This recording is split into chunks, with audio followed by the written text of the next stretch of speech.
UP में जो 17,000 मदरसे हैं, इनको लेकर सुप्रीम कोर्ट ने बड़ा फैसला सुना दिया है। संवैधानिक करार दिया गया है इन सभी मदरसों को। 17 लाख छात्रों के भविष्य का सवाल था और इस पर ये बड़ा फैसला इस वक्त है, चूंकि जो इलाहाबाद हाई कोर्ट है उसने आज संवैधानिक करार दिया था, जिसके खिलाफ सुप्रीम कोर्ट में याचिका दायर की गई थी और इस पर यह बड़ा फैसला आया है। यूपी मदरसा बोर्ड एक्ट को संवैधानिक करार दिया गया है सुप्रीम कोर्ट की ओर से। बड़ी खबर इस वक्त आपको बता रहे हैं, जो जानकारी मिल रही है, मदरसा एक्ट 2004 जो संवैधानिक घोषित किया गया है, इस पर चूंकि इलाहाबाद हाई कोर्ट ने फैसला दिया था, जिसके खिलाफ सुप्रीम कोर्ट में याचिका दायर की गई थी, जिस पर आज फैसला आया है। चलिए, फैसला आ गया। अखिलेश इस वक्त हमारे साथ हमारे संवाददाता मौजूद हैं, लेकिन सवाल इस बात को लेकर के है कि आखिर जिन 17 लाख छात्रों के भविष्य का सवाल है, क्या होगा उनका और कैसे इंपैक्ट इस पर पड़ने वाला, रिफ्लेक्शन कैसे पड़ेगा? को कोई विशेष शिक्षा दी जाती है और वहां पर देखिए, मैं बता दूं कि पहले ही मार्च में इसी साल जब यह मामला सुप्रीम कोर्ट में आया था, तो सुप्रीम कोर्ट ने हाई कोर्ट के फैसले पर अंतरिम रोक लगा दी थी।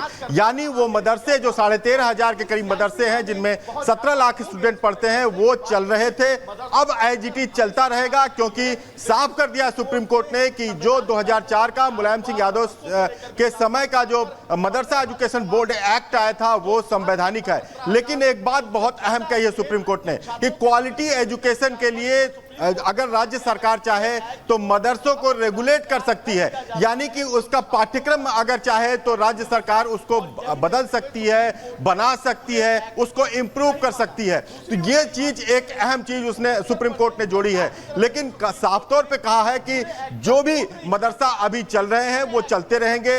जिस तरह से हाई कोर्ट ने फैसला दिया था वो तर्क संगत नहीं था, न्याय संगत नहीं था, क्योंकि सुनवाई के दौरान उत्तर प्रदेश सरकार ने भी ये माना था कि पूरी तरह से हाईकोर्ट के फैसले से वो सहमत नहीं है। अगर उसमें कुछ अनकॉन्स्टिट्यूशनल है तो उसे बदला जा सकता है, यानी उसमें अगर इंप्रूवमेंट की जरूरत है तो राज्य सरकार ने ही वो एक्ट लाया था और राज्य सरकार चाहे तो उसे बदल सकती है, जिसे कि सुप्रीम कोर्ट ने माना है और वो अपने फैसले में कहा है कि क्वालिटी एजुकेशन के लिए अगर राज्य सरकार चाहे तो उसमें संशोधन कर सकती है, उसमें इंप्रूव कर सकती है उस मदरसा के करिकुलम को या उसके पाठ्यक्रम को। तो कुल मिलाकर देखा जाए तो हाईकोर्ट के फैसले को पलट दिया है सुप्रीम कोर्ट ने। मदरसे पर जो हाईकोर्ट का फैसला था उस पर मार्च में रोक लगा दी थी, वो मदरसे चल रहे थे। सुप्रीम कोर्ट की तरफ से एक बड़ा फैसला फिलहाल यहाँ पर किया गया। अखिलेश जी, आप बहुत ही विस्तार से जानकारी दे रहे हैं, लौटेंगे आपके पास, लेकिन राघवेंद्र भी हमारे साथ लखनऊ से जुड़े हुए हैं। वहां पर लोगों की टिप्पणी क्या अब तक इस फैसले के बाद अभी तक कुछ सामने आई है? लोग क्या कह रहे हैं, मुस्लिम समुदाय के लोग, इसके अलावा मदरसे में जो मौलाना है उनकी तरफ से कोई टिप्पणी? राघवेंद्र, देखिए, सबसे पहले तो मैं आपको उत्तर प्रदेश से जानकारी दे रहा हूं, चूंकि मामला पूरा उत्तर प्रदेश का है और तत्कालीन जो मुख्यमंत्री थे मुलायम सिंह यादव, उन्होंने मदरसा बोर्ड को एक कानूनी अमली जामा पहनाया था और उसको एक संवैधानिक अधिकार दिया था, कानूनी अधिकार दिया था। लेकिन इसी मार्च में, यानी कि 2024 में ही इलाहाबाद हाई कोर्ट ने इस पर बैन लगा दिया और कहा कि लगभग जो 13,500 जो मदरसे हैं वह अवैध हैं। चूंकि लगातार मदरसों पर सवाल उठ रहा था कि यहाँ पे अवैध गतिविधि होती है, इल्लीगल पैसा आ रहा है, मजहबी शिक्षा दी जा रही है, आधुनिक शिक्षा से कोसों दूर है। इन तमाम बातों को लेकर के इलाहाबाद हाई कोर्ट में गए थे लोग और जिसपे उन्होंने इसको पूरा रद्द कर दिया था। लेकिन एक जो पक्ष है मदरसा के समर्थन में, लोग सुप्रीम कोर्ट गए। सुप्रीम कोर्ट ने तत्कालीन इलाहाबाद हाई कोर्ट के फैसले पर रोक लगा दी थी और आज जजमेंट आया है। जजमेंट में यह कहा गया कि ये सभी मदरसे जो हैं वो संवैधानिक हैं, ये कंटिन्यू चलते रहेंगे। ये बहुत बड़ी बात है राघवेंद्र, जिसमें साफ तौर पर बताया गया है कि राज्य सरकार संचालन कर पाएगी। अगर कोई बदलाव करना है वो भी राज्य सरकार कर सकती है। बहुत महत्वपूर्ण फैसला इस कड़ी में। फिलहाल जानकारी देने के लिए बहुत बहुत धन्यवाद।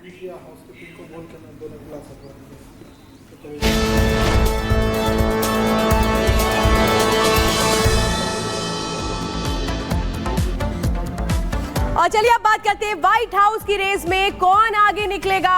ये आज तय हो जाएगा, क्योंकि आज वोटिंग होनी है और भारतीय समय अनुसार शाम 4:30 बजे से वोटिंग शुरू हो जाएगी। समझिए 26 लाख ऐसे भारतीय हैं वो जो वहां पर वोट करेंगे।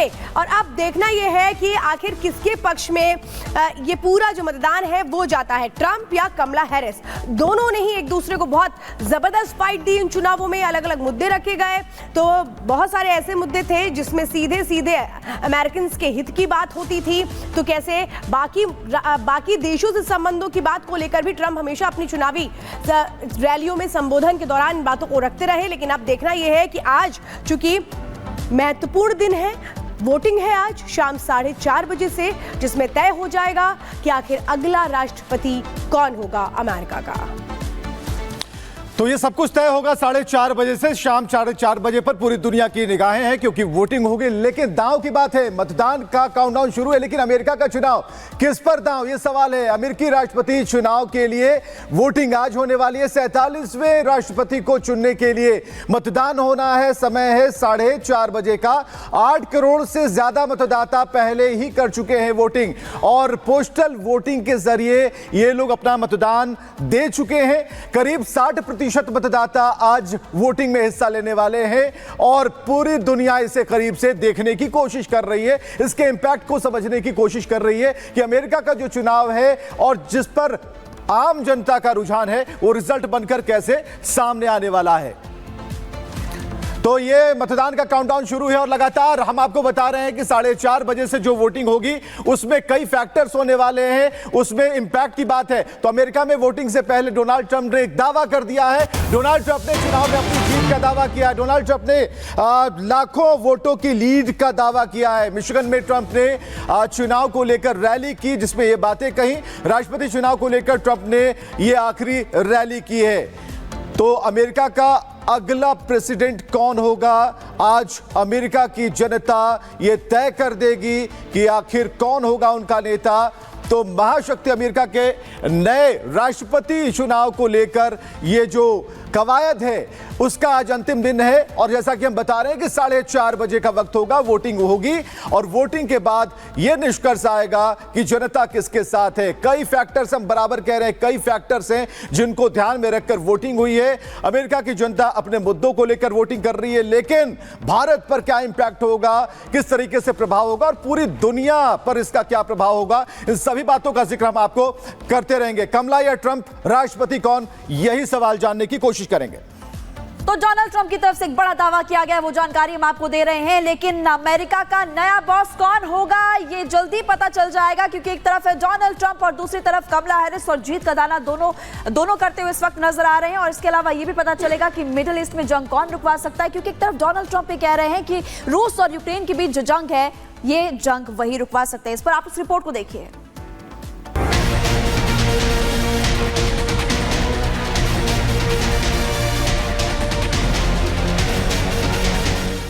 अमेरिकी राष्ट्रपति चुनाव में इस बार कांटे की टक्कर है। डेमोक्रेटिक पार्टी के उम्मीदवार और रिपब्लिकन पार्टी के उम्मीदवार के बीच कड़ा मुकाबला है। दुनिया के सबसे पुराने लोकतंत्र की जनता किसे चुनकर व्हाइट हाउस भेजेगी, इस पर पूरी दुनिया की नजर है। आंकड़ों की बाजीगरी देखें तो दोनों की किस्मत रेड स्टेट, ब्लू स्टेट और स्विंग स्टेट के मतदाताओं के भरोसे है।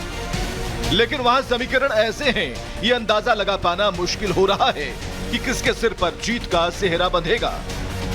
ऐसे में सवाल लाजमी हो जाता है कि रेड स्टेट्स, ब्लू स्टेट्स और स्विंग स्टेट्स के लोगों की पसंद और रुझान क्या है। इस सवाल का जवाब जानने के लिए सबसे पहले बात कर लेते हैं रेड स्टेट्स की। रेड स्टेट्स में रिपब्लिकन का झंडा बुलंद है। डोनाल्ड की पार्टी का वहां 1980 से कब्जा है, जबकि ब्लू स्टेट में कमला हैरिस का दबदबा है। वहां 1992 से डेमोक्रेट्स का वर्चस्व कायम है, लेकिन स्विंग स्टेट के वोटर्स